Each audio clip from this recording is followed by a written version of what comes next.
Le projet Astérie est né d'un désir de création qui a uni 5 artistes du Cégep Garneau. À partir de septembre 2020, cette troupe de théâtre s'est rencontrée virtuellement de manière hebdomadaire pour participer à l'écriture d'une pièce de théâtre. En novembre 2020, cette création collective dut changer de forme en raison des mesures sanitaires qui perduraient. La troupe a donc transformé le premier acte qu'il venait d'écrire en plusieurs scènes cinématographiques. Toutes les images et symboliques théâtrales furent adaptées au cinéma durant le grand congé des fêtes. Au retour des fêtes, malgré cette transformation majeure, le projet devait prendre un autre cap, puisque les conditions sanitaires n'allaient pas en s'améliorant, et le tournage des scènes devenait impossible. En février 2021, le texte dut prendre une nouvelle forme pour permettre aux 5 artistes de jouer les rôles qu'ils avaient créés. En mars 2021, toute l'équipe de production mit en œuvre les mesures nécessaires pour y arriver avant que les restrictions sociales ne s'alourdissent. De justesse, nous avons réussi à tourner la lecture du texte en mode ultra-sanitaire grâce au soutien de toute l'équipe technique et du socio-culturel. Puis, avec la collaboration des scénographes, nous avons pu créer une version maquette et papier des décors et des personnages pour conférer un visuel qui épouse le texte dans sa nouvelle forme. C'est donc le cul bord des nouilles que nous avons le plaisir de vous présenter aujourd'hui le résultat de notre cheminement artistique de l'année. Nos 5 artistes ont donné naissance à des personnages nouveaux, à des univers spéciaux et à une histoire à découvrir dans ce spectacle qui vous est présenté aujourd'hui sous une forme réinventée, soit un livre audio illustré, ou un radiothéâtre maquette et papier, ou une lecture filmée vraiment pimpée. Bref, bon visionnement.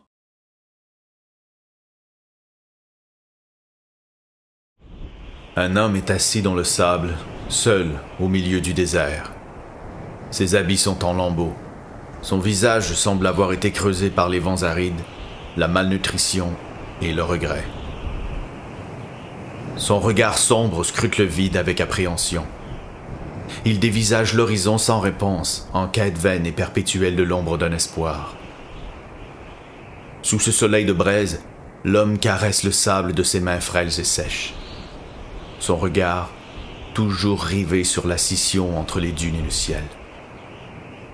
Il attend le retour inespéré de l'illumination. À l'horizon, le soleil se couche derrière les dunes de sable, en tombant telle une lourde masse de plomb au fond des abysses. Éclairé par les dernières lueurs du jour, l'homme sort d'un vieux sac de cuir une photo ravagée par le temps. C'est un vieux portrait de lui-même, enfant, endormi dans les bras de sa mère. Il se rappelle de sa mère, et l'émotion l'envahit. Il s'effondre, comme un château de cartes sous un tsunami de larmes. Sous la forte pression de ses tourments face à la vacuité de son existence, la fatigue envoie notre homme au tapis, et le désespoir a encore gagné aujourd'hui. Noir. Quelques heures plus tard, en plein milieu de la nuit, c'est les lèvres gercées, la peau brûlée et parsemée de cloques que notre homme se fait réveiller par un froid aussi glacial qu'inattendu. Il est minuit, mais une lueur jaillit. Semblant ressurgir de la profondeur de l'obscurité, cette lumière l'éblouit. Est-ce possible? Est-ce une hallucination? Avant même de pouvoir répondre, une silhouette se découpe dans la lumière. Il s'agit d'une femme. Elle s'adresse à l'homme sur un ton rassurant. Une fois de trop, mon fils. Tu as voulu me rejoindre. Comment? Tu cours à ta perte, mon fils. Et si tu continues, bientôt, tu commettras une irréparable erreur. Qui êtes-vous? Je suis ta mère. Maman? Toutes mes recherches sur le développement de la science de la mémoire, c'était dans le but de te ramener.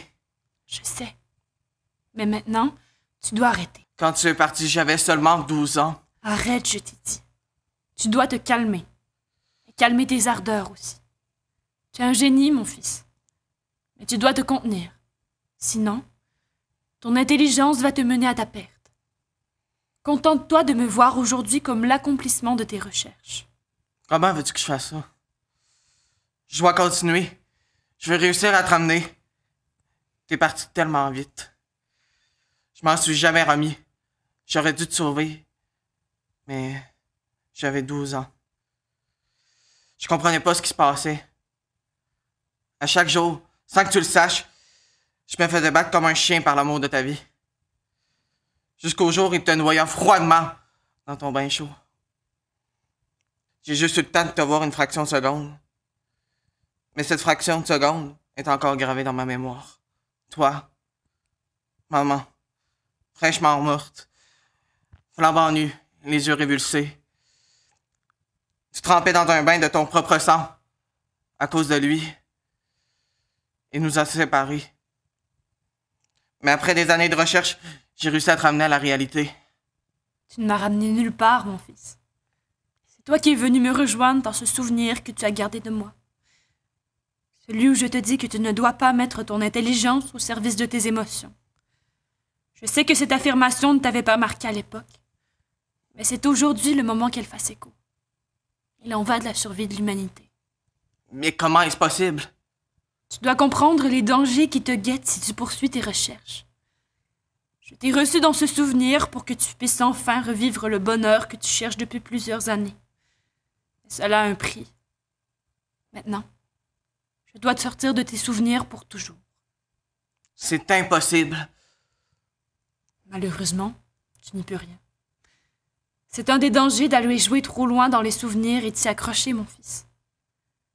N'oublie jamais que la persévérance s'arrête là où l'acharnement commence. Je sais. Mais maintenant, il le faut. Avant d'être effacé à jamais de ta mémoire, je vais te rappeler que tu as un fils. Tâche de ne pas l'oublier. Tes recherches prennent tellement de place dans ta vie que ton propre fils vit à tes côtés comme un orphelin sans famille. Il te suit dans tous les refuges où tu te caches pour continuer tes recherches, à l'abri des jugements de la communauté scientifique qui condamne tes méthodes peu orthodoxes. Accorde à ton fils l'importance qu'il mérite et laisse tomber tes recherches. Depuis qu'il a perdu sa mère, il n'a plus que toi. Cette nuit, tu perds la tienne. J'espère que tu vas mieux comprendre sa peine. Je t'aime, mon fils. Aime le tien comme je t'aime. Je t'aime, maman. La silhouette de sa mère disparaît au loin, puis l'homme est aveuglé par la lumière du soleil qui se lève. Il est complètement déboussolé. Il regarde par terre et voit la photo de lui et de sa mère, mais il ne parvient pas à reconnaître sa mère. Il a beau chercher, sa mémoire reste vide de souvenirs de cette femme. Assailli d'incompréhension, il s'écroule à nouveau et pleure, impuissant. Relevant les yeux vers le soleil, il voit un enfant. C'est son enfant. Il pleure lui aussi.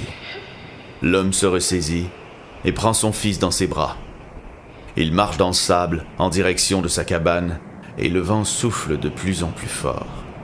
L'homme protège le petit avec les quelques loques en lambeaux qui le protégeaient du soleil. Il arrive à sa cabane alors qu'un énorme mur de sable se forme derrière eux. La tempête arrive à toute allure. Ils entrent enfin et verrouillent la porte. Un craquement d'allumettes éclaire cette cabane sale qui leur servira de refuge. Avec précaution, ils déplacent l'allumette jusqu'à une lampe à l'huile et l'allument. Cette lampe éclaire l'intérieur de la cabane qui s'était assombrie brusquement du fait de la tempête qui rageait dehors. À la lueur de la lampe à l'huile, on découvre tout le matériel de laboratoire de l'homme sur les comptoirs et sur la table à manger. L'homme prépare un repas sur un coin de table et va le porter à l'enfant qui s'était endormi de fatigue sur le divan.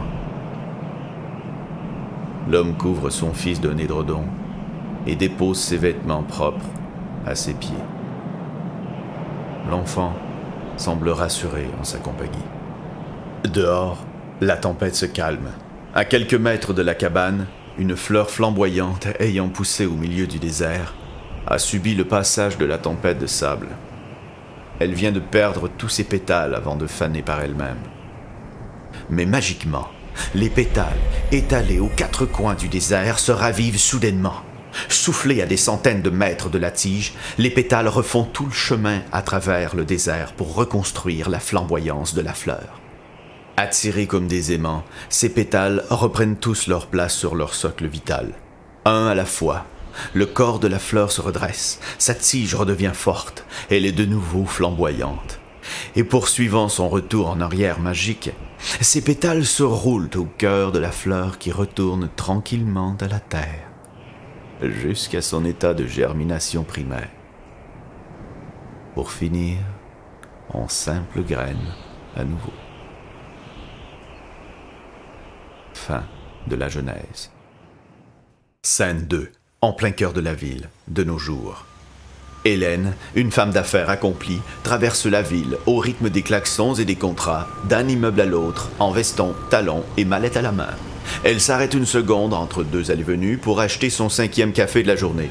Malheureusement, le dernier café vient tout juste d'être vendu. Pour s'aider à faire passer son besoin de caféine, elle s'assoit une seconde en face du kiosque à café et regarde la ville, simplement, assise sur un banc. Elle respire et regarde tous ces immeubles qui l'entourent et qui l'encerclent, du matin au soir. Et tout à coup, sa vision devient sombre. Elle voit rouge et imagine des dizaines de doubles d'elle-même qui entrent et sortent de tous ces immeubles. Ces doubles s'entrechoquent au milieu de la rue et leurs corps tombent par terre comme des pantins auxquels on aurait coupé les ficelles. De plus en plus vite, comme un grand manège morbide hors de contrôle, les doubles sortent pour s'entrechoquer à mort au centre de la rue. Les corps s'empilent et les doubles sortent de plus belle par les fenêtres, par les égouts, partout. Une vraie vision d'horreur.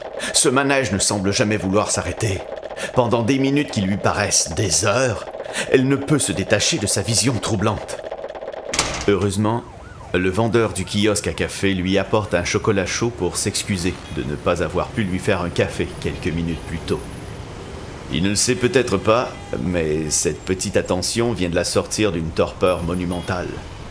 Elle le remercie et se dirige en vitesse vers le prochain immeuble avec une frayeur au ventre. Elle entre et se fait couvrir d'injures par son patron qui lui fait remarquer son retard de 5 petites minutes. Couverte de honte, elle se rend à son bureau. Le cœur en chamade, elle griche des dents comme pour couper les nerfs de sa crise de panique qui l'assaille. Elle ferme les yeux une seconde. Elle respire. Elle ouvre les yeux pour regarder autour d'elle et elle voit tous ces doubles d'elle qui travaillent à la chaîne. Dans une synchronisation parfaite et terrifiante, ces doubles se lèvent au son de l'alarme annonçant la pause des employés et disparaissent. Elle se retrouve seule sur l'étage.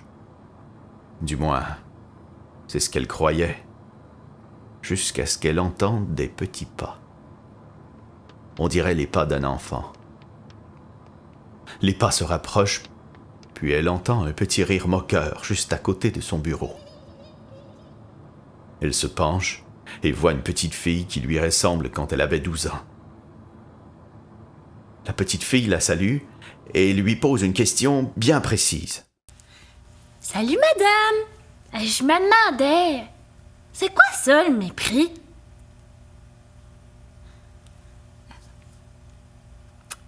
Le mépris? C'est ce que tu ressens quand t'as 18 ans pis que tu regardes les gens qui travaillent dans leur tour à bureau tous les jours de 9h à 5h, qui rentrent chez eux tous les soirs pis de 5h à 9h, ils boivent un verre de vin, écoutent leur quotidienne plate avec leur conjoint plate, se couchent à des heures plates, après les nouvelles, mettons, puis ils recommencent tout seuls le lendemain. Chris que t'es trouves plates, eux autres. Mais t'as 18 ans, fait que tu te dis que tu vivras jamais comme ça. Jamais. Toi, t'es pas né pour ça. Toi, t'es né pour changer le monde. T'as 18 ans. Tu vas faire le tour de la planète. Tout voir. Être différente. Toi, t'es pas comme les autres. Toi, t'es woke. Tu penses que tu vas vraiment avoir un impact? Un jour. Peut-être. Au moins, t'essayes. Tu vas manifester une couple de fois avec tes amis pour des causes nobles. Tu fais 1 ou 2 voyages en Amérique du Sud. Puis tu rentres à l'université en droit. Parce que, enfin, tu vas pouvoir défendre ceux qui en ont vraiment besoin. Quand tu reçois ton diplôme plus vite que tu le penses, puis que tu te mets à travailler pour une grosse corpo plus vite que tu le penses, parce que tu te ramasses complètement broke de toutes tes années d'études plus vite que tu le penses, Fait que tu te promènes d'une job à l'autre. Tu te dis que c'est juste en attendant. Que quand tu vas avoir remboursé tes dettes, tu vas trouver une job. Une vraie, qui te convient, qui te tient à cœur. Puis tu vas vivre de tes passions. Mais quand tu réalises que ça arrivera peut-être jamais, ça te remplit d'un mélange de dégoût puis de colère. Ben, c'est ça le mépris. Hey, toi! Va-t'en chez vous tant qu'à dormir sa job! Son patron réveille Hélène d'un seul bond. Elle s'extirpe de ce songe éveillé, reprend sa mallette et, la tête basse, quitte son poste pour retourner chez elle. Arrivée à son appartement, au demi-sous-sol, elle se déchausse et allume la télé pour essayer de ne penser à rien. Elle tente d'occuper son esprit. Mais après les quelques premières notes de la chanson thème de son émission préférée, elle entend de petits pas courir autour d'elle. Elle monte le son de la télé. Les petits pas se rapprochent. Elle monte le son au maximum, mais elle entend quand même le rire de la fillette. Hélène se tourne et voit la petite qui la fixe d'un regard menaçant. Hélène éteint la télé. Pourquoi tu restes pris dans le mépris? Oh. Quand ça fait 15 ans que t'es sorti de l'université, les manifestations que t'as fait quand t'avais 18 ans ont rien changé. Tu travailles toujours pour la même grosse corpo parce que c'est safe. Même si tu swings de bureau non-stop et qu'ils te respectent pas pantoute, c'est tout ce que tu sais faire. Tu fais aucune différence dans le monde.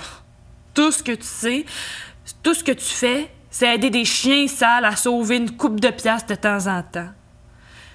Jamais j'aurais pensé qu'à 33 ans, je travaillerais dans une tour de bureau à tous les jours de 9h à 5h, puis qu'à tous les soirs, je serais chez nous de 5h à 9h à écouter quotidiennement mes quotidiennes plates, me coucher à des heures encore plus plates, pendant les nouvelles.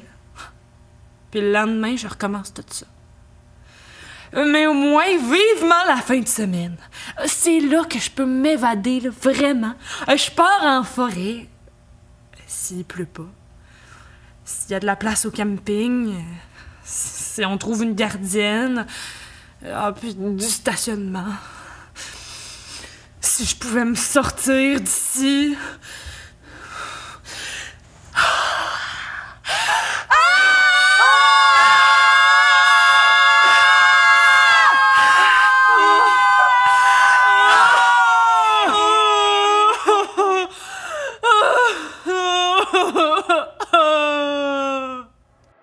Le cri d'Hélène fait fuir la petite fille. Elle se bouche les oreilles et sort par la porte d'entrée. Hélène la suit au pas de course et se retrouve au milieu de la rue. La petite fille sourit devant une voiture qui fonce vers elle. Hélène tente de la sauver en se plaçant entre la petite et la voiture. Crissement de pneus. Juste à temps, la voiture s'arrête. Hélène regarde en direction de la petite fille. Elle n'est plus là. Hélène ne comprend pas ce qui lui arrive. Le conducteur de la voiture semble vouloir l'interpeller, mais elle ne l'entend pas. Elle n'entend qu'un bruit sourd qui prend toute la place dans sa tête. Hélène se met en boule et lâche un cri sans fin. Fin de la scène 2. Scène 3. Nathan, le chauffeur de la voiture, se tient devant Hélène qui hurle en position fétale. Il tente de lui parler sans réponse. Madame! Madame! J'espère que tu vas bien, là, madame. Je veux dire, vous allez pas l'air affilé. Vous êtes lancé dans le milieu de la rue pour rien, devant mon char. Avez-vous besoin d'aide? Est-ce que je devrais vous aider? Moi? Faire quelque chose? Je veux dire, Tu veux-tu que je t'aide, madame? J'aimerais ça savoir si vous allez bien. Tu sais, si tu te sens ça, je pourrais... je peux rien faire pantoute. Non. Non, je veux dire... Madame? Madame? Voyons. Bon. Bon, OK. Là, c'est le temps de sortir mon RCR. Bon. Et les signes vitaux. La victime crie, donc elle est ni inconsciente, ni décédée. Bravo, madame, ça commence bien. Vous avez des bons signes vitaux. Bon, après... ça doit être appeler à l'aide la bonne chose à faire. Bon... j'ai besoin d'aide. J'ai besoin d'aide. J'ai besoin d'aide. J'ai besoin d'aide. J'ai besoin d'aide. Je roulais vers nulle part à soir avec mon char. Je voulais juste voir si j'allais revenir chez nous cette fois-ci ou si ça allait être la bonne. J'aime pas ça où c'est que je suis. J'aime pas ça qui c'est que je suis. J'ai besoin d'aide. Puis y a personne qui veut m'aider. Faut-tu que je le demande au ciel de m'aider, hein? Le ciel, c'est-tu toi qui vas m'aider, hein? Hein? Hein? Hein? Hein?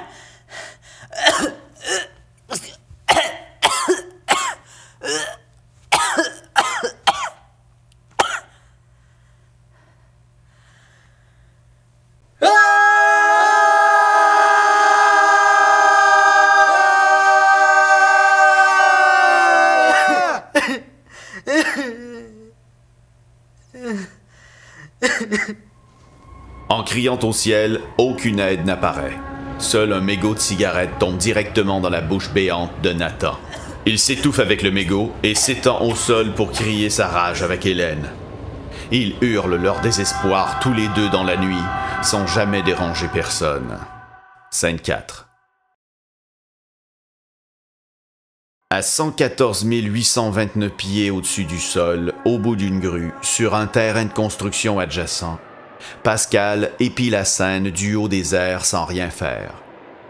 Il termine sa cigarette et lance son mégot en direction des deux inconnus qui crient dans la nuit. Son mégot tombe directement dans le fond de la gorge de Nathan, 114 829 pieds plus bas. Pascal ne s'attendait pas réellement à viser aussi juste, mais voyant la réaction de Nathan, Pascal ne peut s'empêcher de sourire. Il est le seul à les voir et on dirait qu'il est le seul à les entendre aussi. Malheureusement, il ne leur sera d'aucune aide ce soir. Il a mieux à faire. Il doit remplir son journal de bord. 16 avril 2021. 19h42. C'est la 17e grue que je monte. Il pleut ce soir. Je suis perché sur la grue de construction du chantier à côté de chez nous. Illégalement. Ouais. Je suis un peu bum ces bords. Je me suis apporté un peu de bouffe que j'ai volé à mes faux parents. Juste de quoi pour survivre une semaine ou deux sans retourner chez eux.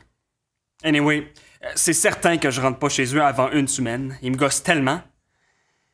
Ici, au moins, c'est relax. Je peux voir tout le quartier d'ici.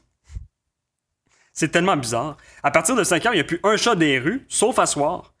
Il y en a deux qui ont pété un câble puis qui se sont mis à crier ensemble, couchés dans le milieu de la rue. D'habitude, quand je check en bas, c'est pour voir s'il n'y a pas un char de police qui aurait la chanceuse idée de m'apercevoir en haut de son windshield, ben canté à 114,829 pieds de haut. Mais c'est jamais arrivé. Ah ouais, j'ai checké sur Internet c'était quoi la hauteur moyenne d'une grue. Puis après, j'ai checké c'était quoi la hauteur minimale à laquelle j'avais des chances de me tuer.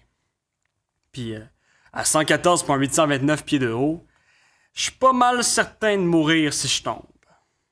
Mais je veux pas me tuer, là. Hein? Je suis pas comme maman.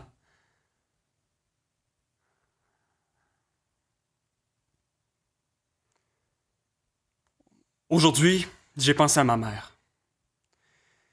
J'en ai pas encore parlé dans mon journal parce que j'essaie d'oublier. Mais c'est un événement qui va rester à tout jamais gravé dans ma mémoire. Ouais. Ça me fait encore bien mal quand j'y repense. J'avais 10 ans quand c'est arrivé. Je me souviens de marcher dans le couloir de ma maison, d'arriver dans la cuisine, puis de voir ma maman qui baignait dans une mare de sang. Elle avait des coupures profondes sur les bras, puis je me souviens d'avoir vu un gros couteau de cuisine sur le sol proche d'elle. Elle me regardait, puis... mais elle clignait pas des yeux.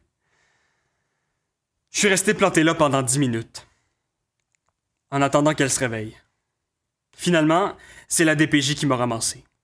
Ils m'ont placé de force dans une famille d'accueil.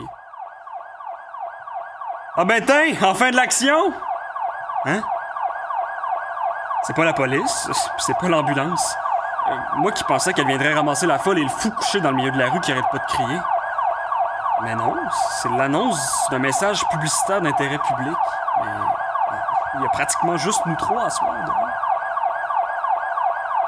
Sur un énorme panneau qui illumine tout le quartier, il est écrit « Si vous pouvez lire ceci, ce message est pour vous ». Le son de la sirène est tellement fort qu'il enterre même les cris d'Hélène et de Nathan. Impossible de manquer ce message. La publicité est présentée par un certain Tempus Traveler. Vous avez des problèmes tels que mal de vivre, insomnie, anxiété de performance, angoisse, stress, remords, cauchemars réveillés et souvenirs troublants? Nous avons la meilleure technologie pour vous libérer de tout souci de cet ordre. C'est grâce à une technologie unique en son genre, euphorisante, stimulante, rassurante et révolutionnaire que vous pourrez dire adieu à tous les psychologues, les médicaments, les régimes, les entraînements, les musées et les soirées entre amis. Pour un avenir sans souci, vivez Astérie. Vivez libre, vivez bien, vivez! Pour de plus amples informations, rendez-vous à la nouvelle clinique Astérie de votre quartier. Scène 5. Le lendemain matin, Hélène, Nathan et Pascal se croisent à l'entrée de la clinique Astérie. Pascal arbore un sourire amusé de voir ces deux mêmes inconnus qui criaient à la lune la veille. Hélène et Nathan, absorbés dans leurs pensées, ne regardent personne dans les yeux. Pascal les laisse entrer en essayant d'établir un contact visuel avec eux, mais sans succès. Les deux entrent en fixant le sol et vont s'asseoir dans la salle d'attente.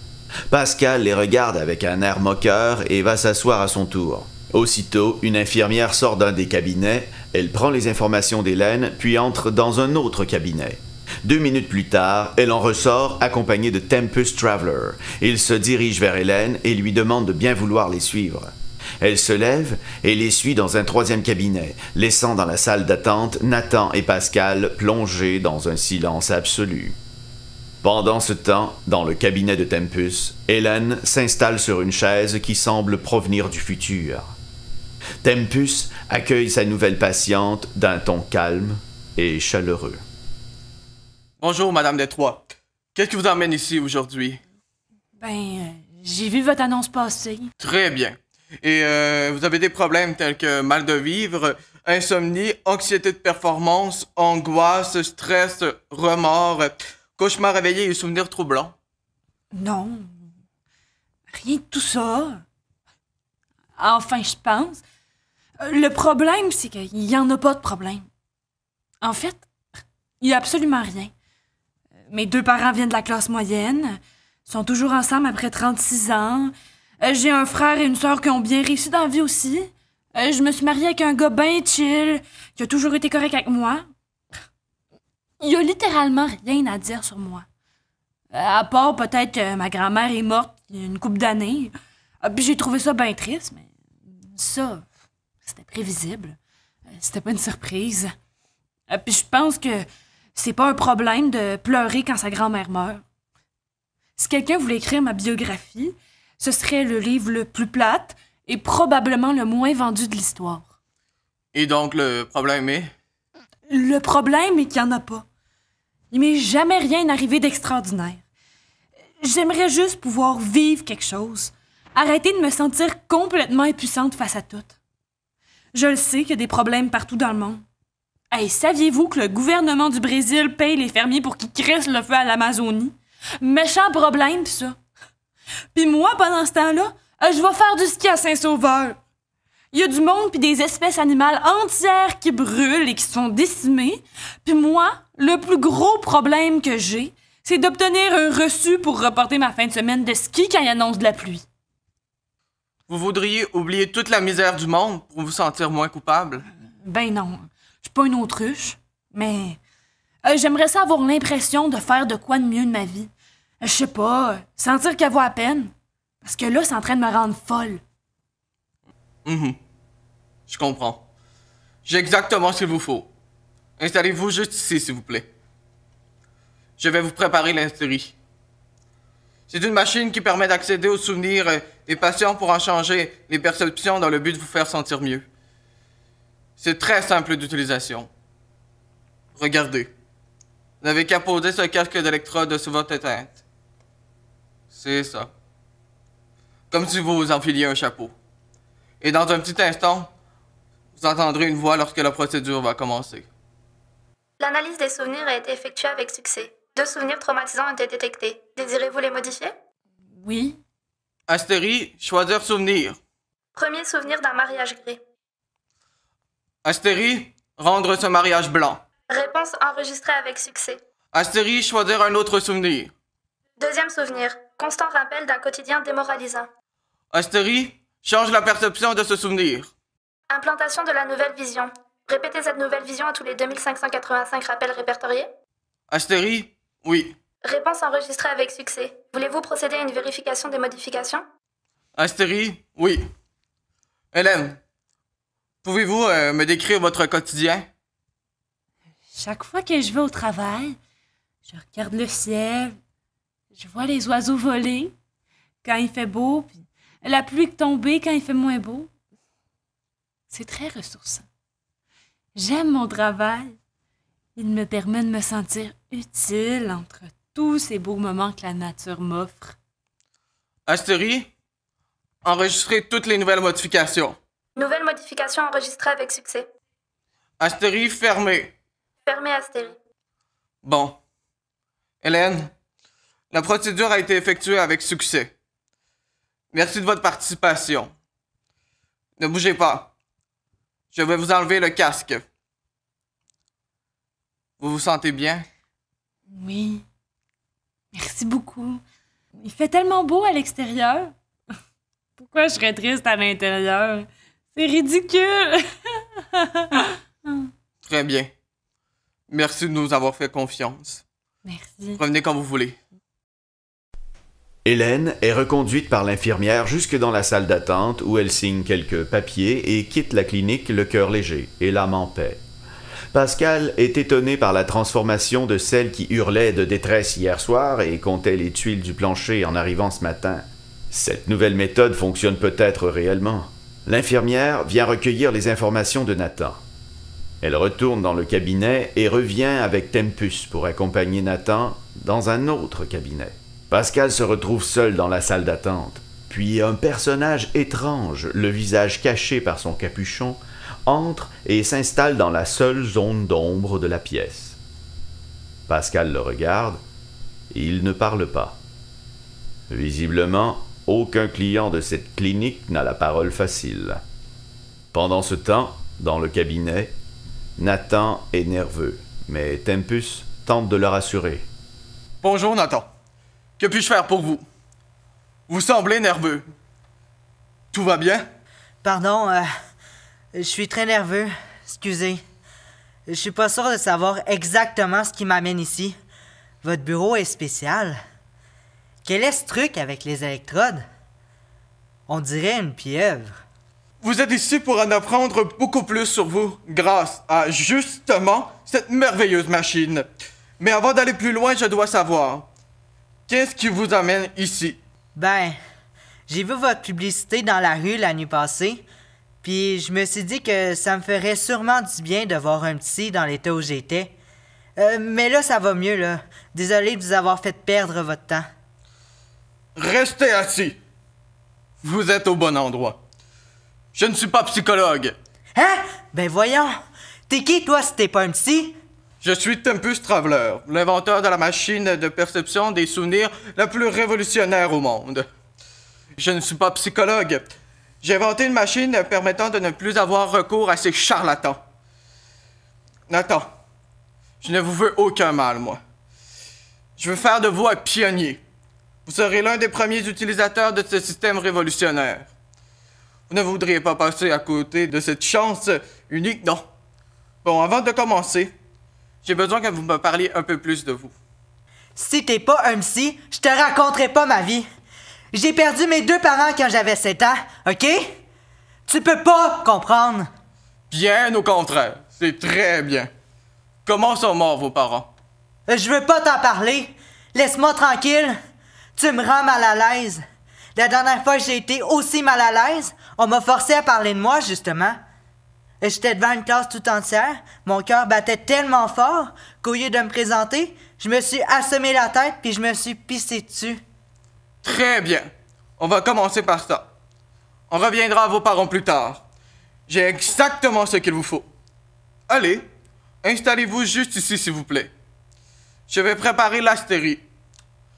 C'est cette machine qui permet d'accéder aux souvenirs pour changer la perception que vous avez de votre passé, dans le but ultime que vous changiez la perception de vous-même aujourd'hui. C'est très simple d'utilisation. Regardez, vous n'avez qu'à poser ce casque d'électrode sur votre tête. C'est ça. Comme si vous enfiliez un chapeau. Et dans un petit instant, vous entendrez une voix lorsque la procédure va commencer. Vous êtes prêts? Non, Analyse des souvenirs effectuée avec succès. non, je veux pas. Nathan, ça va bien aller.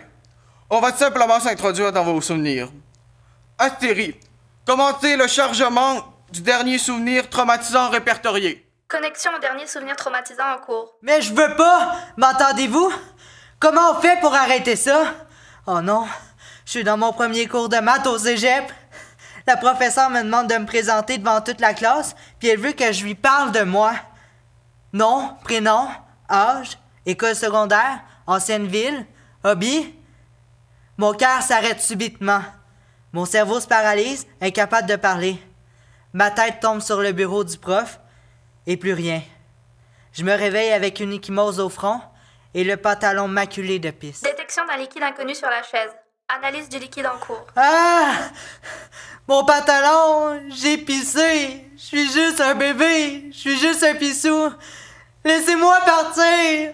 Astérie, rendre ce souvenir agréable. Examen d'un cours. Analyse du liquide. Extinction partielle des paramètres et changement de la perception de l'analyse. Fermeture et réouverture automatisée enclenchée. À l'aide! Je veux sortir! Je suis couvert d'un liquide inconnu! Au secours! Reprise de l'analyse. Détection d'urine humaine. Réparation du court-circuit. Changement de la perception du souvenir. Voulez-vous poursuivre la session? Astérie, oui. Nathan, à quoi pensez-vous quand vous vous rappelez la fois où vous avez uriné dans votre pantalon devant une classe de cégep? Je me sens comme un gros nul! J'ai encore l'impression de pas faire honneur à mes parents. Maman, papa, je voulais pas, j'ai pas fait exprès. Je m'excuse. Souvenir des parents activé. Maman, papa, comment ça je peux vous parler? Désirez-vous garder ce souvenir dans votre mémoire? Nathan, voulez-vous continuer? Non! Souvenir en cours d'effacement. Astérie, attends! Maman, papa, non! Partez pas! Je vous aime! Suppression effectuée avec succès. Astérie en attente. Astérie, attends! J'ai dit pas efface! Merde! Nathan! Merde! Quoi? Ça va? Non! Non, non! Non! C'est qui les deux personnes prisonnières dans ma tête? C'est un couple? Et je les connais pas! Enlevez-les, je les connais pas! J'ai l'impression qu'ils me suivent depuis toujours, mais je les ai jamais vus. C'est pas normal! Nathan, on ne peut pas modifier 2 fois le même souvenir dans la même séance. Vous allez devoir revenir. La session ne s'est pas déroulée exactement comme prévu. Mon infirmière va vous donner un nouveau rendez-vous pour régler le plus tôt que possible. Ah! Mais je veux pas revenir ici! Vous m'avez pas aidé pantoute! J'ai l'impression de partir d'ici encore plus mal que je suis arrivé. Enlevez-moi ce casque-là tout de suite! Astérie, modifiez la perception du souvenir d'aujourd'hui. Modification effectuée. Non! Astérie, fermée! Fermée Astérie. Comment ça va, Nathan? On dirait que ça va super mal, mais je suis correct avec ça. J'ai détesté mon expérience ici, mais c'est sûr que je vais revenir. Vous pouvez compter sur moi. Je comprends pas. Bon, ben, on va faire avec. Bravo! Vous êtes un pionnier, Nathan. Peu de gens ont survécu à ce que vous venez de vivre. Félicitations. On se revoit bientôt. Tempus ôte le casque d'électrode sur la tête de Nathan. Le pauvre est tout désorienté. Il sort du cabinet avec son pantalon mouillé et le regard troublé. Scène 6. Dans la salle d'attente. Pascal est toujours assis. Mais il est de plus en plus inquiet après avoir entendu autant de cris provenant du cabinet d'où Nathan est sorti. L'infirmière vient recueillir les informations de Pascal et repart. Depuis la pénombre où s'était tapi le personnage mystérieux, une voix s'élève. Pour rester dans l'ombre de l'anonymat, il garde son capuchon mais s'avance tout de même vers Pascal et lui adresse la parole. Qu'est-ce que tu viens faire ici? Excuse-moi? Pascal, c'est ça? Qu'est-ce que tu viens faire ici? T'es qui, toi? Réponds-moi. Qu'est-ce que tu viens faire ici? T'es qui, mon gars? Crise-moi patience. Fais juste répondre à ma question. Qu'est-ce que tu viens faire ici? Je sais pas ce que je viens faire ici, OK? J'avais froid, puis je veux vivre de nouvelles expériences. Je peux pas juste venir me réchauffer dans une salle d'attente tranquille? Est-ce que t'as déjà passé dans cette machine-là? Non, jamais. Puis pour être ben honnête avec toi, j'ai pas l'intention d'y passer tant que ça non plus parce que je m'en contre suce le cul, en fait. Je veux vraiment juste arrêter d'avoir frette. OK. Tant mieux. Ben voyons donc, comment ça, tant mieux? Si tu veux vraiment le savoir, viens-t'en, on sort d'ici. Je peux pas t'en parler ici. Je les entends, ils arrivent. Viens-t'en. Pas un mot avant qu'on soit sorti d'ici, compris? Pas de bruit. OK. Chut! Les deux hommes sortent de la clinique. À la seconde où ils ferment la porte derrière eux, Tempus, accompagné de 5 infirmières, arrive dans la salle d'attente. Venu pour cueillir Pascal, le personnel médical cherche en vain dans la salle d'attente et dans les toilettes de la clinique. Plus loin, sur la rue, Pascal demande à son interlocuteur une question qui le perturbe depuis qu'ils ont quitté la clinique en courant. Hey, c'était quoi les cris qu'on a entendus tantôt? Pis pourquoi t'as l'air de te sauver des infirmières? Pourquoi tu veux que je te suive? J'ai toutes les réponses à tes questions. Je peux juste pas y répondre ici. C'est encore trop dangereux. Je peux-tu savoir ton nom, au moins? Dis-moi ton nom, sinon je m'arrête ici puis je bouge plus. Je veux pas suivre un gars sans savoir où est-ce qu'il m'emmène si je sais même pas son nom. Sinon, ce serait un kidnapping. C'est-tu ça? C'est-tu un kidnapping? Oh! Oh! À l'aide, à l'aide, à l'aide! Mon ravisseur veut pas me dire son nom! Tu sais que t'es en retard, mon gars. Je me suis déjà fait kidnapper par des personnes qui se disent être mes parents. Fait que t'es pas le premier. Félix. Je m'appelle Félix. Maintenant, tu le sais, là? Tu fermes ta boîte puis tu me suis. J'ai des choses à te montrer, Pascal. Comment tu sais que je m'appelle Pascal? Ben... L'infirmière t'a appelé Pascal tantôt, non? Ah ouais? Ça se peut. Félix regarde Pascal comme s'il y avait bien plus encore à découvrir. Scène 7. Dans le repère de Félix. Des photos sont reliées entre elles et épinglées au mur. Des centaines de photos, dont plusieurs sont de Pascal, d'autres d'Hélène, de Nathan et de Tempus. Intrigué, Pascal s'approche et parmi toutes ces photos, il en remarque une en particulier. C'est une photo de sa mère. Comment est-ce possible? Sa mère s'est enlevée la vie il y a maintenant 10 ans de cela. Encore plus de questions doivent traverser ton esprit en ce moment. Je le sais. Ce mur, ces photos, c'est ce sur quoi je travaille depuis 10 ans déjà. Toutes ces personnes touchent de près à l'hippocampe. Qu'est-ce que c'est ça, l'hippocampe? Non. Avant que tu me dises ça, tu vas me dire t'es qui. Pas juste ton nom. Dis-moi pourquoi est-ce que la photo de ma mère est affichée sur ce mur-là? Et pourquoi t'as autant de photos de moi? T'es mieux de me répondre parce que je veux te faire mal, mon gars. Regarde ça, Pascal. Ça risque de répondre à plusieurs de tes questions. Félix sort une cassette VHS sur laquelle il est écrit « Journal de bord du docteur Hollande, sur le projet HIPP 0C4N73. Il l'insère dans un lecteur cassette branché à une petite télévision, il l'allume et appuie sur « Play ». Jour 1. Je suis le Dr Hollande, chercheur en neurobiologie et en neurosciences computationnelles. Depuis 10 ans maintenant, je tente à trouver une nouvelle technologie qui me permet d'avoir accès aux souvenirs des gens et de pouvoir les modifier. Une telle technologie nous emmènerait dans une nouvelle ère du domaine de la psychologie. Modifier les souvenirs ou la perception qu'un individu a de ses souvenirs pourrait avoir un impact bénéfique majeur sur son état psychologique. Après 10 ans de recherche et de travail acharné, je crois avoir trouvé une ébauche de ce qui pourrait devenir la nouvelle ère de la psychothérapie. J'effectuerai les premières tentatives sur moi-même afin de mettre personne en danger. Jour 13. Grâce à ce casque muni d'électrodes que je contrôle via un ordinateur, j'ai réussi à avoir accès à des souvenirs auxquels je n'avais pas songé depuis ma jeunesse. J'ai aussi réussi à les encoder dans mon ordinateur. Je dois par contre trouver un acolyte qui pourrait modifier la perception de mes souvenirs pendant que je suis branché. Jour 32. Malgré de nombreuses tentatives, je n'arrive toujours pas à avoir de souvenirs de qui peut être la personne sur la vieille photo de mon enfance. J'ai vu cette femme hier. Ou était-ce un rêve, une vision ou un avertissement? Aucune idée. Malgré les légers maux de tête qui s'intensifient depuis le début des tests, je poursuis les essais. Ces migraines sont sûrement dues au manque de sommeil. Jour 45. Je t'aime tellement, mon fils. Pourquoi je l'ai oublié pendant tout ce temps? Il est là.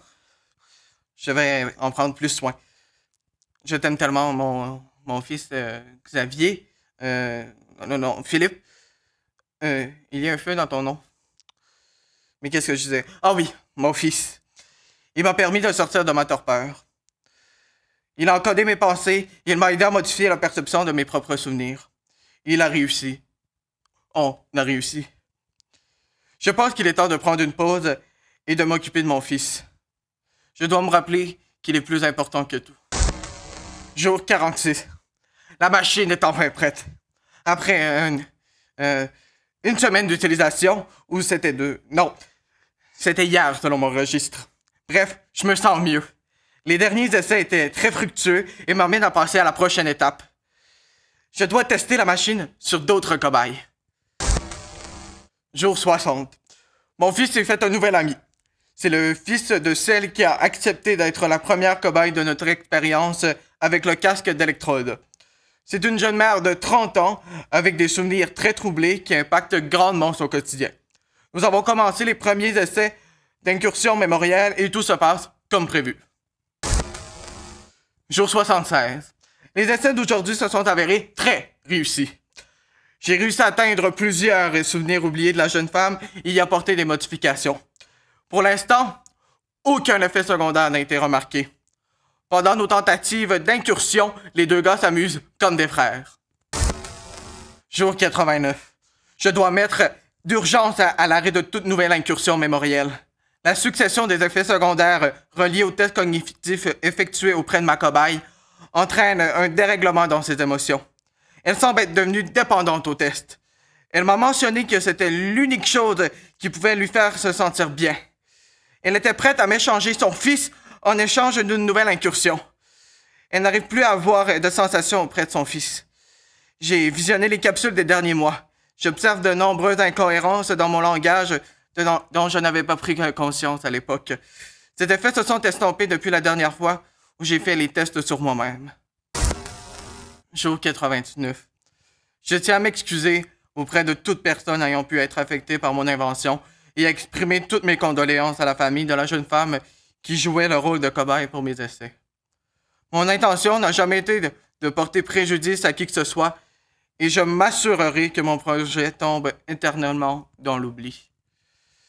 J'aurais dû voir les signaux qui s'élevaient pourtant devant moi lorsque les souvenirs de la jeune dame ont disparu, tout comme les miens.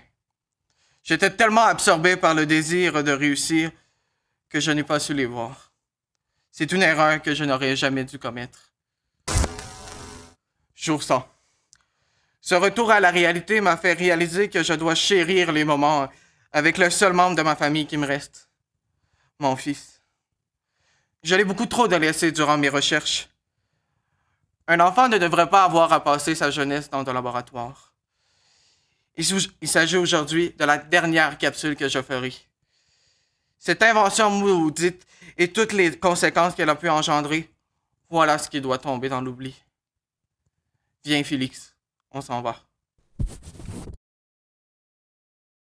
La cassette VHS s'arrête et Félix ferme la télé. Maman?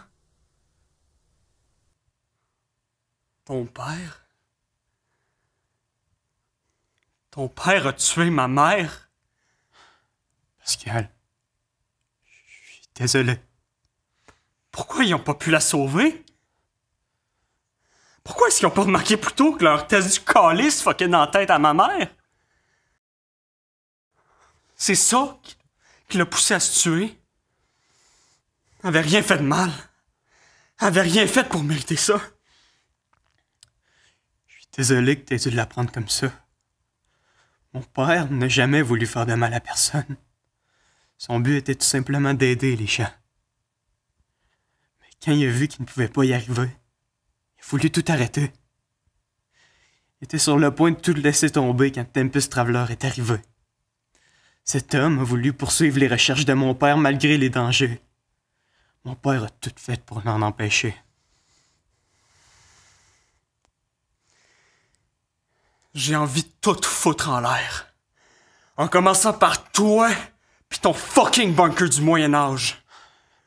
Fais pas ça. Donne-moi une bonne raison de pas le faire. Vas-y, je t'écoute. Parce que moi aussi, je veux que tout se brûle en enfer. Tout autant que toi. On est pareil là-dessus. Mais moi, j'ai une idée. Un plan pour faire exploser cette compagnie-là de l'intérieur. Ça fait des années que je travaille là-dessus.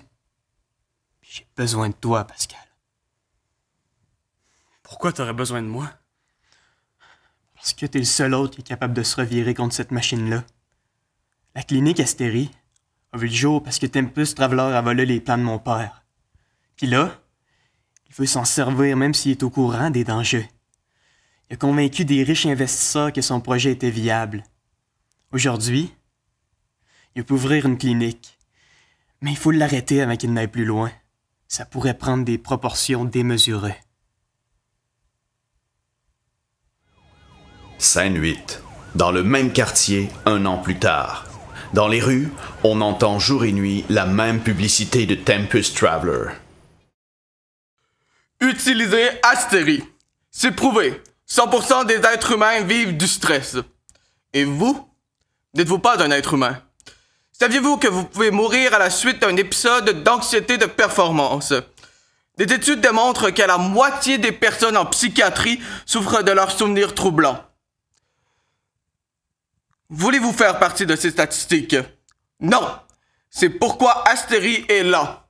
Astérie, c'est maintenant le temps de vivre librement. L'ensemble tout en un vous permet de profiter des avantages d'Astérie sans avoir à sortir de chez vous.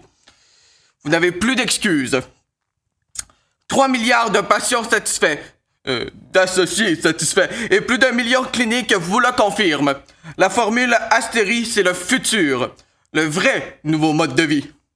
Approuvé par les meilleurs docteurs de la planète, c'est l'option incontournable pour vivre librement. Pour éviter de mourir d'une mort lente et pénible, rejoignez tout de suite le programme. Astérie, c'est absolument ce qu'il vous faut. Vivez Astérie. Vivez libre. Vivez mieux. Vivez! Astérie. Pour plus d'informations, rendez-vous à l'une des succursales. Avec près de 20 cliniques Astérie par quartier, vous ne pourrez pas nous manquer. Scène 9. Hélène entre dans sa clinique Astérie et se rend directement dans le bureau de Tempus, complètement désorientée et en panique. Bonjour Hélène. Qu'est-ce qui vous amène ici aujourd'hui? J'ai un problème. De quoi s'agit-il? C'est en lien avec la procédure? Oui, c'est ça. En fait, au début, tout allait bien, là. Je me suis créé un monde Un monde à l'abri des dragons puis des méchants et de toutes les atrocités du dehors. Un deuxième monde pour fuir la réalité. Une déconnexion complète pour être en sécurité. Là-bas, personne pleure, personne meurt, personne vole, personne tue. Ah, c'est le pays le plus heureux du monde. Encore plus heureux que le Danemark. Pendant que le reste de la planète est en noir et blanc, là-bas, tout est beau, tout est lumineux, avec des couleurs de coucher de soleil. Là. C'est chaleureux. Oh, mais ça a l'air très bien de la façon dont vous me racontez ça. Ah oui, c'était très bien. Ah, pis ça sent bon. Ça sent l'odeur spéciale de la maison. Ma cosy cocooning maison. Ah, pis c'est rempli de Monsieur Bonhomme avec des bobbleheads qui me rappellent les livres que ma mère me lisait quand j'étais jeune. Ah, pis ça me fait rire. Ça me met enfin de bonne humeur. D'accord. J'ai de la difficulté à voir où le problème est, par contre. Oui, mais c'est qu'il y a plein de vrais mondes aussi qui vivent là. Des vraies personnes. Ils le savent juste pas encore. Ils sauront sûrement jamais, au fait. J'aimerais ça leur dire que ça existe. Leur dire que dans ma tête, il y a une petite place spéciale où ils peuvent se retrouver. Ils pourraient y être en un claquement de doigts instantané, puis enfin oublier l'existence insoutenable du monde réel. Je veux dire, comment on peut vivre tranquillement dans son split level quand on sait pertinemment qu'on va mourir d'ici 2070 du réchauffement climatique, que même si tu vires vegan pendant 20 ans, que tu prends l'autobus chaque jour, que tu te savonnes les cheveux sans eau chaude, même l'hiver quand il fait moins 40, même si t'arrêtes complètement de te laver pour sauver de l'eau, au point où tu sens même pas ta propre marde, ça va rien changer. Parce que les boomers s'en crissent, le gouvernement s'en crisse, tout le monde s'en crisse. Parce que le monde préfère passer leur journée au terrain de golf à boire du mimosa que de s'inquiéter pour le futur. C'est comme un hostie de gros suicide collectif de 8 milliards de tatas. Comment tu peux regarder la vie de manière optimiste quand tu sais que le Yémen est en famine, puis qu'il y a un génocide en Chine, puis que tout le monde s'en crisse? Tu peux juste pas. Fait que tu te crées ton petit monde caché dans le fond d'un petit tiroir de ton cerveau pour te sauver de tout ça. Sinon, tu dors plus le soir. Sinon, tu te rappelles à quel point t'es impuissante et petite dans tout ça. Sinon, tu te souviens à quel point t'es d'aucune crise d'utilité pour la planète. Sinon, tu pètes aux frites.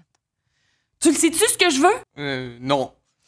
Je voudrais pouvoir faire une césarienne inversée, puis retourner dans le ventre de ma mère, ou encore boire son lait pendant qu'elle écoute tout le monde en parle un dimanche soir. C'est rassurant, les gros mamelons. À cette heure, j'ai juste un gros toton dans le cul qui me crache toute la misère du monde là-dedans. Fait que je retourne dans mon petit monde où je suis comme les bébés qui ont aucun souvenir de rien. Et je me dis que quand je suis là, le reste du monde est juste en stand-by pendant que je les vois pas. Que rien de mal peut arriver. Que tout est sur pause pendant un moment. Oui, je comprends. La misère du monde vous affecte beaucoup. Alors pourquoi ne pas juste retourner vous réfugier dans le monde dont vous me parliez? Mais c'est ça le problème! Ce temps-ci, j'y rentre pas mal plus difficilement. Comme si un gros troc de marde m'avait rattrapé. Il est arrivé, puis il m'a rempli corps et âme de son odeur immonde, son odeur de marde, son odeur de désespoir. Ça sent tellement fort que j'arrive plus à penser à rien d'autre.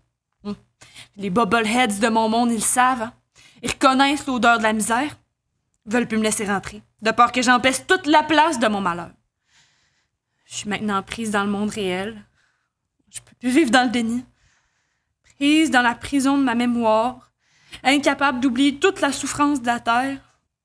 C'est plus chaleureux du tout ici.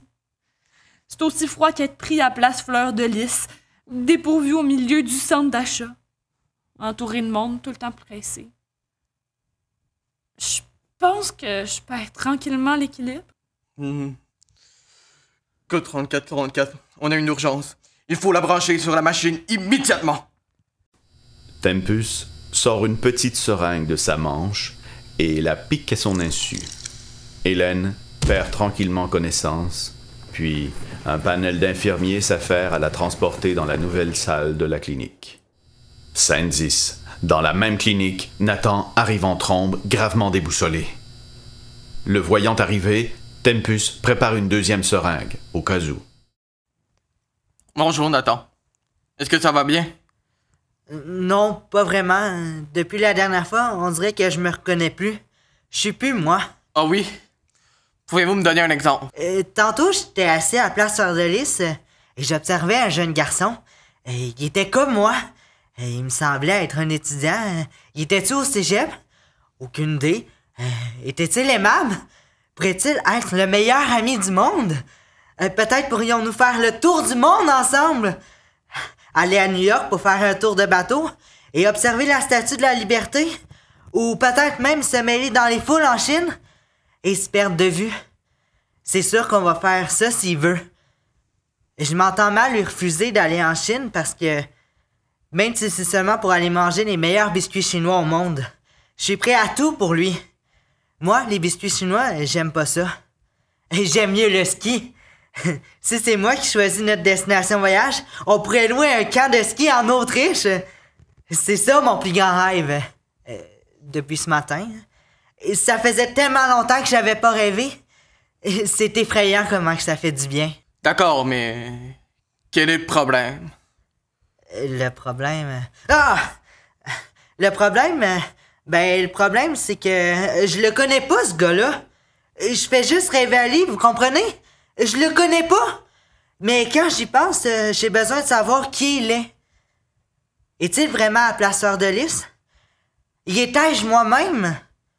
Peut-être est-il le tueur à gages le plus jeune de la ville et qu'il est en train de penser à son 13e meurtre en sirotant un coke en face du Ardennes.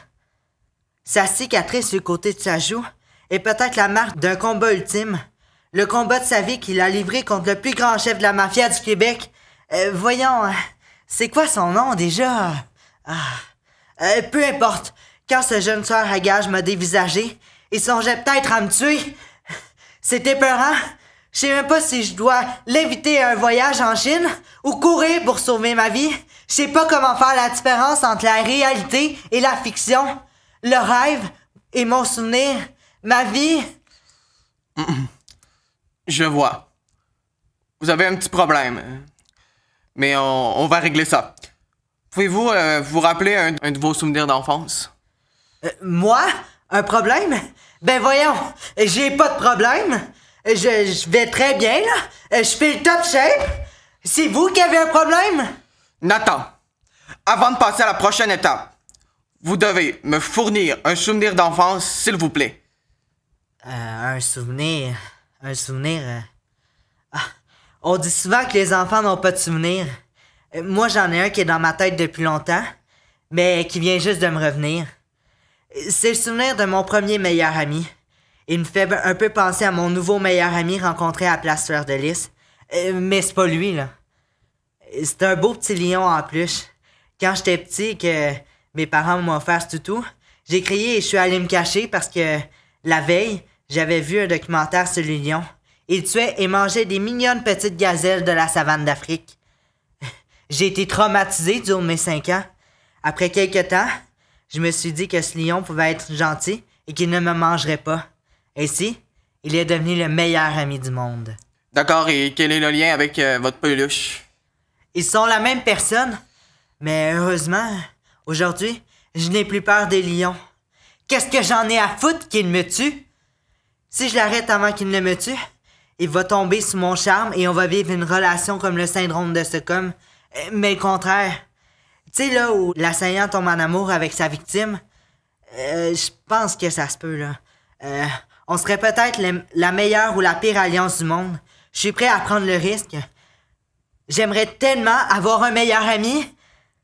Ce jeune garçon et moi pourrions vivre une vie d'amis pleinement heureuse, avoir 100 ans d'histoire à notre mort. Je vais rester au cégep pour réussir à le croiser. On pourrait devenir les 2 plus grands tueurs à gages du cégep et même du Québec. Peut-être que je suis pas faite pour la médecine, au fond. Oui, en effet.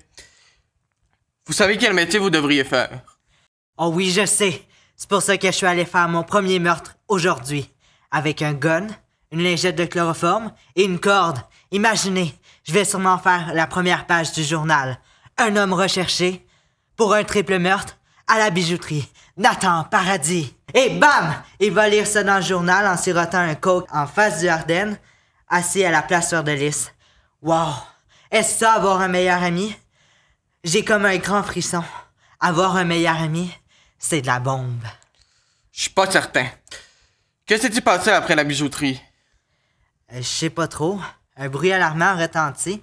L'odeur spécialement humide de ma maison m'est revenue et j'ai réalisé que j'étais toujours sans amis et que je n'avais jamais mis les pieds à Place Fleur de Lys. Je l'ai sûrement rêvé, ou c'est l'inverse. Je suis le seul être humain à vivre pour vrai et tous les autres sont simplement les figurants de ma vie. Des mirages. Comme vous. Êtes-vous réel? Suis-je ici dans votre clinique? Ou simplement dans ma maison à rêver tout ça? On dirait que je me suis endormi. Mais quand je ferme les yeux, je me réveille pas. Regardez, je vois plus rien. Êtes-vous toujours là? Je suis là. Tenez, prenez ma main. Calmez-vous. Prenez ma main et suivez-moi. Nathan suit aveuglément Tempus jusque dans la même salle où Hélène a été emportée précédemment.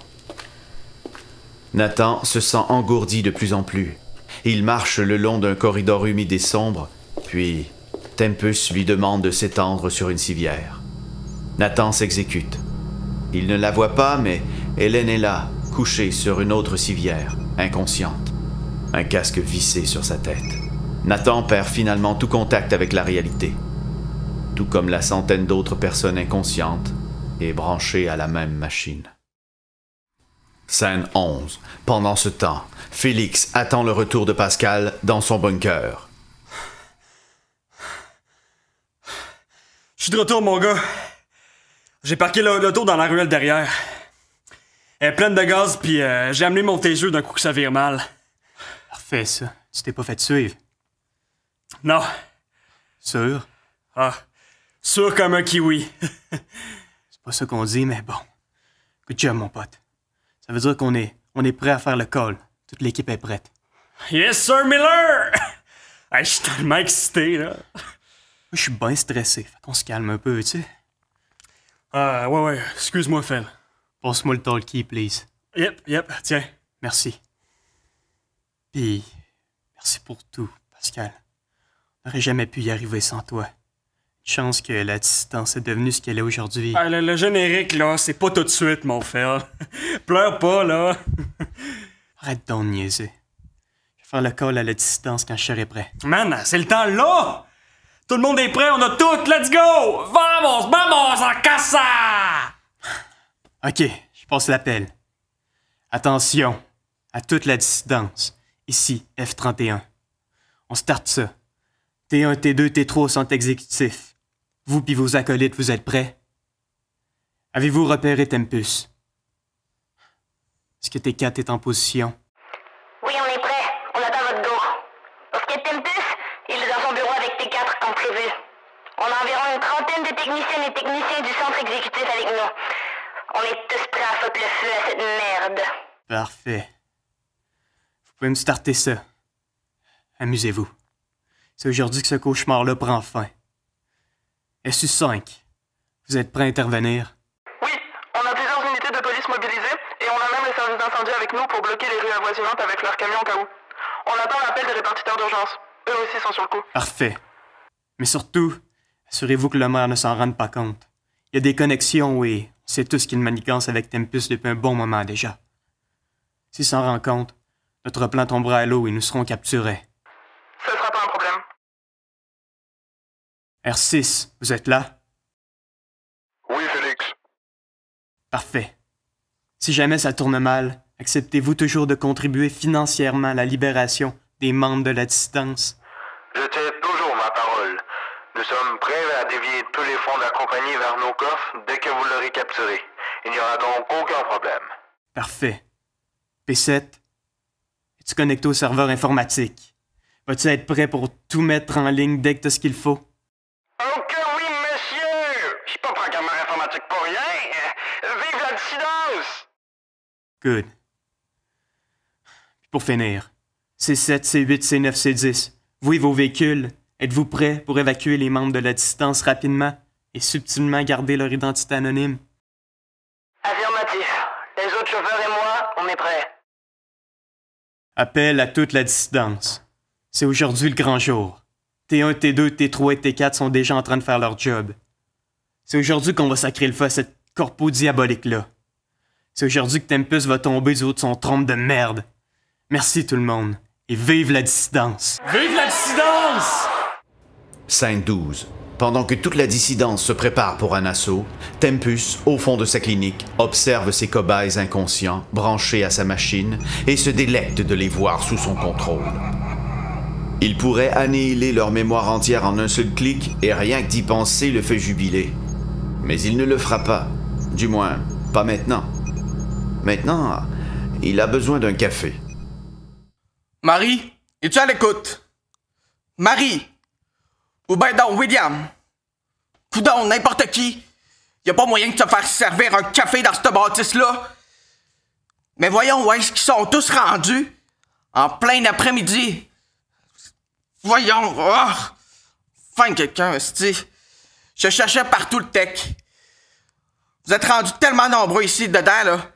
Je ne vais pas avoir à vous courir après rien pour un café. Là, il a fallu que je m'en fasse un toute seule. Là. C'est ta faute. Bon, là, tu vas aller me connecter le nouveau logiciel Astérix. Ça presse. Puis c'est là que je m'amuse avec mes cobayes. Je suis désolé, docteur. J'ai vraiment un imprévu familial. Je dois quitter. Hey! On n'est pas à Caillou Coco! Au prix que je te paye, là, tu pars quand je te dis que tu peux partir. Fait que tu vas me connecter le nouveau logiciel Astérix, puis tout de suite à part de ça. Oui, docteur. Désolé. Tempus le regarde partir vers la salle informatique contre son gré. Dès qu'il détourne le regard, le technicien terrorisé se sauve en courant par la porte de secours. Scène 13. En face de la clinique. Pascal et Félix arrivent pour mettre leur plan à exécution. Ils croisent des agents de police à l'extérieur. Ces derniers les saluent subtilement. Ils font partie de la dissidence et attendent les ordres pour intervenir. Pascal et Félix entrent dans la clinique. Une infirmière se dirige vers eux et Félix lui adresse la parole. Tempus est-il toujours dans son bureau? Oui, au fond du couloir à gauche. Mais je ne sais pas ce qu'il y a dedans. Je n'ai jamais osé y entrer. Tenez, prenez mon passe. Il ouvre toutes les portes. Good. Merci. Rentre chez toi maintenant. On s'occupe du reste. Un véhicule d'évacuation t'attend à l'arrière. Félix et Pascal s'avancent dans le couloir jusqu'au fond et tournent à gauche. Ils ouvrent la porte grâce à la carte magnétique que l'infirmière leur a donnée.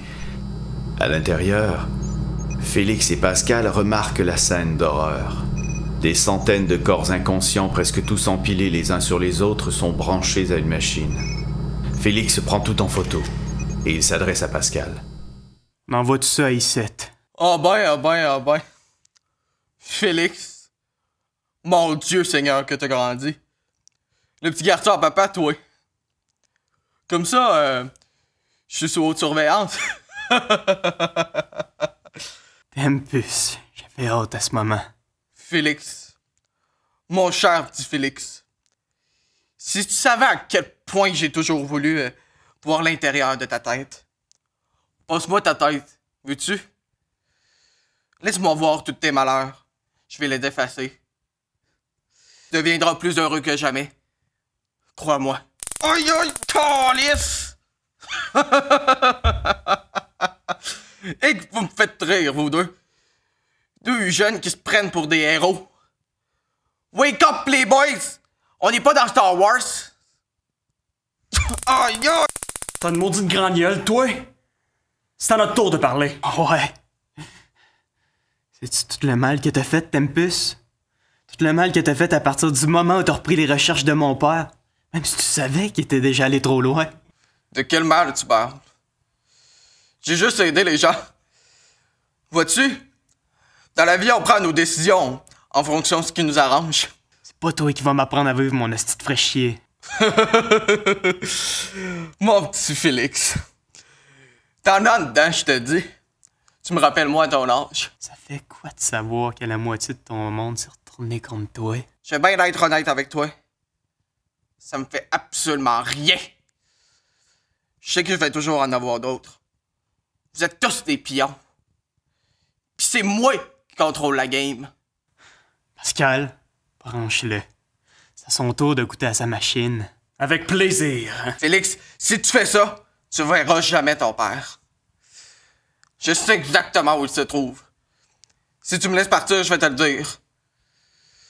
Fais-moi confiance. Je suis un homme de parole. Ben oui, toi. Un homme de parole, mon cul. Pascal, branche-le. Wow. Attends, là. As-tu compris ce qu'il vient de dire? Oui, Chris. Peux-tu bien faire ce que je te dis? Félix, attends. Wow. T'es-tu certain de faire la bonne chose? Peut-être qu'il dit vrai, qu'il sait où est-ce que se trouve ton père. Oui, je suis certain. Branche-le. Écoute-le pas! Il sait pas ce qu'il dit, là. Pascal, Quoi? branche-le, OK? Bon. OK, mais... Go! Astérie, effacement complet de la mémoire. Non, c'est une erreur! Astérie! Veuillez confirmer l'effacement complet de la mémoire. Félix! Astérie, je confirme. Effacement de la mémoire en cours. Non! Tempus laisse s'échapper un dernier cri avant de sombrer dans un coma total. Félix et Pascal en profitent pour sauver tous les cobayes prisonniers de cette machine infernale et font entrer tous les membres de la dissidence pour prendre le dessus sur la clinique. Les employés qui étaient restés fidèles à Tempus abdiquent, comprenant qu'ils n'ont plus de maître. Astérie est enfin anéantie. Jour 101. Ici le docteur Hollande.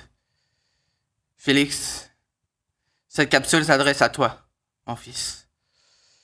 Si tu vois ceci, cela veut dire que je suis mort. Ne cherche pas à comprendre pourquoi, ni comment. Ce n'est pas cela qui compte.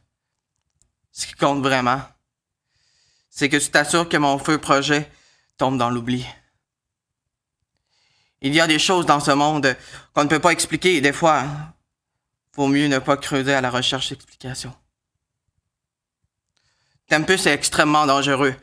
Il te faudra de l'aide pour parvenir à l'anéantir pour de bon. Je suis certain que tu trouveras la bonne personne pour t'accompagner dans cette aventure. Tu n'as pas besoin d'en savoir plus. Tous les indices sont devant toi. Il faut juste que tu les trouves. Sache que je t'aime gros comme le ciel. Je n'ai pas été le meilleur père, je le sais. Et j'espère que tu m'en veux pas. Mais je sens que brûle au fond de toi la flamme que je t'ai transmise. La flamme qui permet de faire le bien et d'anéantir le mal. Adieu, fiston. Scène 15. Un an plus tard, Hélène explique son expérience. J'ai tout essayé pour retrouver le bonheur après Astérie. Non, mais vraiment tout. J'ai même déménagé au Danemark. Je me suis dit qu'être dans le pays le plus heureux du monde, ça allait bien me remonter le moral, mais... Chris. Ils ont descendu de 2 positions dans le classement depuis que je suis arrivée. Coïncidence? Je crois pas, non. Faut croire que le bonheur, c'est pas fait pour tout le monde. Pis c'est pas grave. Je l'assume à cette heure que je serai jamais heureuse. C'est pas grave, vraiment. Je suis correcte avec ça. Au moins, maintenant, quand je me lève, les rues sont pas mal plus belles qu'à Québec. Je suis peut-être pas heureuse ici, mais il y a quand même bien des avantages à être à Copenhague.